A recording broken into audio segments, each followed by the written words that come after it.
Bonsoir et bienvenue dans l'émission Présence protestante. Ce soir, dans ces 15 minutes consacrées à la pensée protestante, nous allons avec Fabien Ruel aller à la rencontre de Laurence Villain, docteure généraliste, musicienne et témoin de foi. Cela nous permettra de toucher à des sujets importants de notre actualité. Bonsoir Fabien. Bonsoir Georges, bonsoir à tous. En effet, très heureux d'être avec le docteur Laurence Villain. Docteur, vous portez 3 casquettes ce soir. Vous portez la médecine, vous avez la foi, mais vous êtes aussi musicienne. Avant d'entrer dans le vif du sujet, comment en êtes-vous arrivé à jouer de cet instrument ?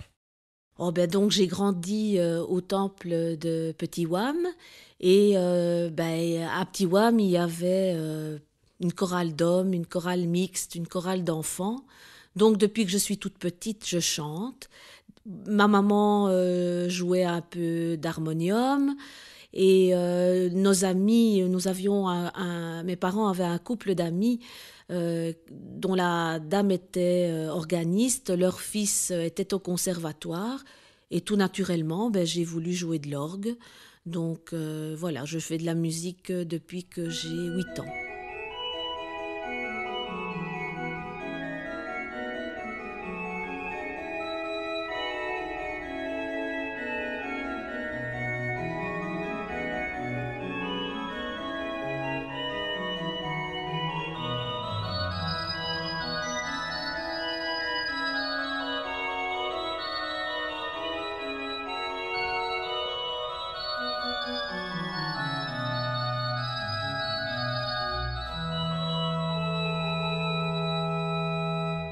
Voilà donc pour la musique. Qu'en est-il de la médecine, docteur Villain ? Mon histoire est très simple. Quand j'avais 5 ans, maman a été hospitalisée pendant un bon mois et donc j'allais la voir tous les soirs avec papa. Et en sortant, je m'en souviens très bien, en sortant un soir de l'hôpital, j'étais avec mon papa par la main et j'ai dit à papa, un jour moi aussi je serai médecin, j'aiderai les gens et ça s'est réalisé. J'ai toujours voulu être médecin en fait. Et pour terminer les présentations, qu'en est-il de votre foi et de votre vocation de médecin quelque part ? C'est quelque chose qui me tient fort à cœur.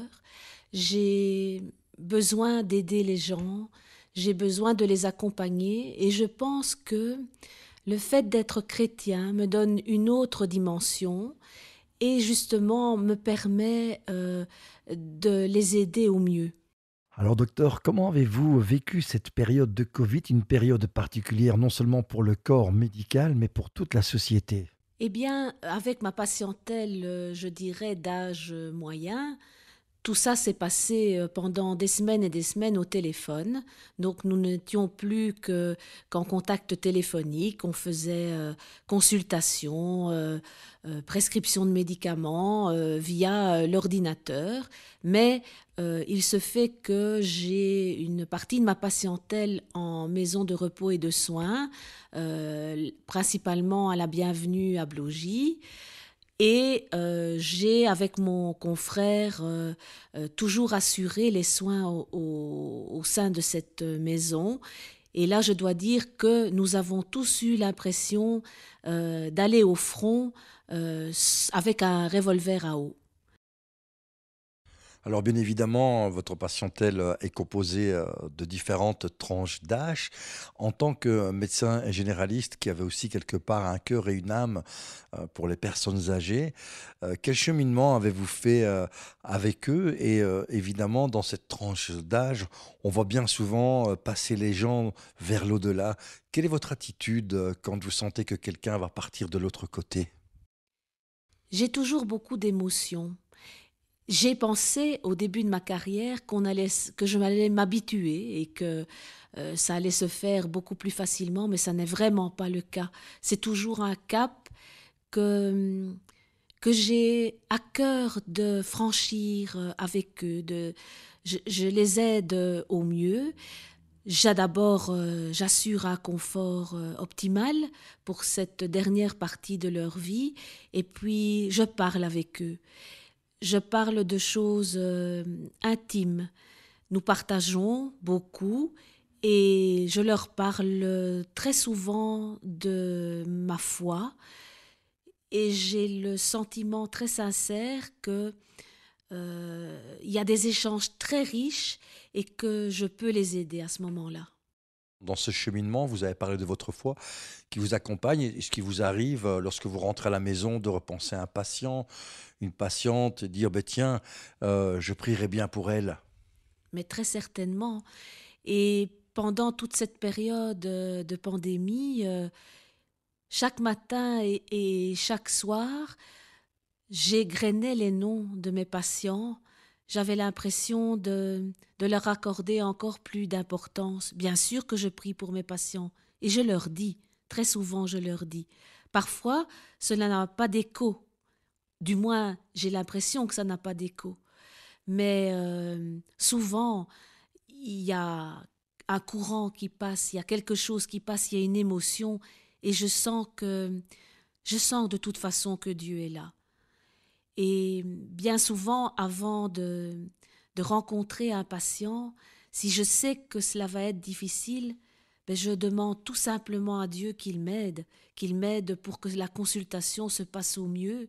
Et je lui demande qu'il me donne l'esprit et qu'il me donne la force dans les mains pour accomplir au mieux mon travail. Alors justement, votre travail, c'est l'art de guérir, c'est l'accompagnement. Alors la mort, bien sûr, en ce mois de novembre, on appelle d'ailleurs souvent ce mois le mois de la mort, vous la côtoyez.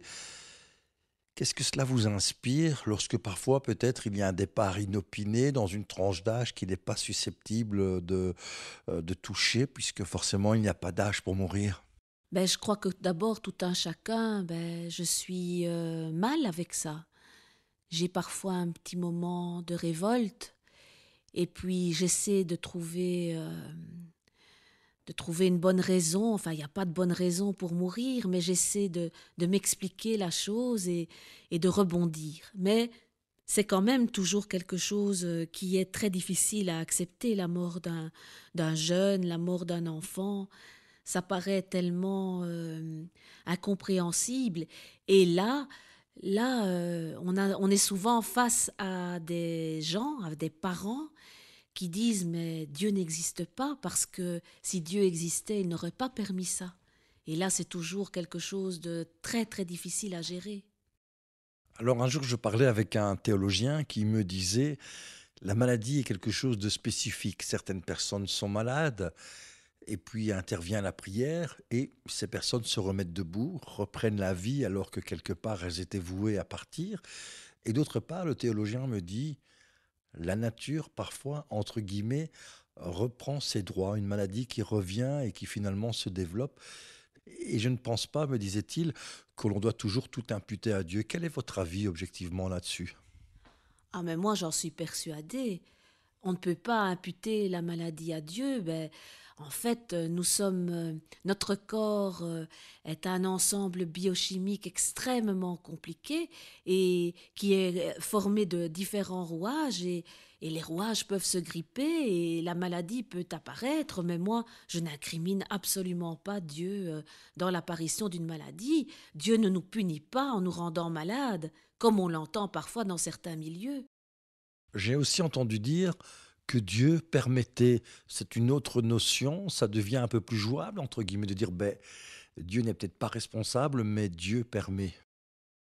Ah oui, là c'est sûr, Dieu permet à la maladie de s'installer, mais je pense que Dieu a toujours une idée derrière la tête, si je puis me permettre, et que parfois il y a une bonne raison, et que c'est une expérience de vie pour le malade, c'est une expérience de vie pour son entourage, et comme toute expérience, eh bien, il y a du bon et il y a du mauvais, mais une expérience, quelque part, c'est toujours enrichissant. Alors ça peut paraître très paradoxal de dire ça pour un malade qui peut-être mourra, mais je pense que dans toute expérience, il y a quelque chose qui enrichit. Vous êtes passé aussi par le deuil récemment. Maman a déclaré un cancer pendant le confinement, un cancer incurable, C'était une épreuve très très difficile, mais cette épreuve m'a aussi enrichie. J'ai appris à mieux me connaître et voilà, c'est quelque chose qui quand même, je peux le dire, m'a enrichi spirituellement. Je me souviens de cette chanson qui disait « Donnez-moi les mots qu'il faut pour semer l'espérance ». Évidemment, chacun est sur son propre chemin et en ces périodes peut-être particulières de deuil, de souvenirs de celles et ceux qui sont partis. Quels sont les mots que vous aimeriez laisser à celles et ceux qui doutent, qui recherchent, qui souffrent et qui se disent « Je n'ai plus les mots, je n'ai plus la force » et peut-être aussi dont l'entourage n'a pas les mots parce qu'on n'a pas toujours les mots face à la douleur, face à la maladie. Quels sont les mots que vous aimeriez justement laisser à ceux-là ? Je voudrais leur dire qu'avant tout, Dieu les aime et Dieu les entoure de son amour. Et je pense que on a l'impression parfois que Dieu ne répond pas, mais il faut savoir écouter le silence de Dieu. Et il y a toujours une fin au tunnel. Il y a toujours, oui, la lumière au bout du tunnel, mais un tunnel, ça peut être très long, mais ça prend fin. Et je pense qu'il ne faut jamais désespérer, mais il faut mettre sa confiance en Dieu et se laisser porter par son amour. Merci en tout cas d'avoir été avec nous, docteur Villain. Est-ce que vous auriez un texte de la Bible à partager brièvement, quelque chose qui vous accompagne dans votre quotidien ou qui un jour sur votre chemin vous a plus particulièrement aidé ? J'aime beaucoup car Dieu a tant aimé le monde qu'il a donné son Fils unique, afin que quiconque croit en lui ne périsse point, mais qu'il ait la vie éternelle. C'est un verset, c'est le premier verset que j'ai appris par cœur pour le réciter lors d'une fête de Noël au temple, dans mon enfance bien sûr, et c'était aussi un verset biblique qui était écrit sur un très joli tableau qui se trouvait dans la cuisine de ma grand-tante Eunice, et c'est quelque chose qui m'accompagne chaque jour. Nous étions ce soir avec le docteur Laurence Villain. Nous avons eu l'occasion de sillonner son parcours, tant médical que spirituel et musical. Merci à vous d'avoir été avec nous et à très bientôt. Au revoir, docteur. Au revoir Fabien, à bientôt. Si la lune me glace et le soleil menace, Créateur des étoiles, mon secours est en toi. Nous écoutons Mon secours est en toi du groupe Impact. C'est avec eux que nous terminons Présence protestante pour aujourd'hui. Merci au docteur Laurence Villain de nous avoir accordé cette interview que vous pouvez réécouter sur Ovio et sur le site de la radio-télévision protestante www.aprt.be. À samedi prochain. Bonne soirée sur la première. Je lève les yeux vers les hauts sommets. Toi seul est mon Dieu. Je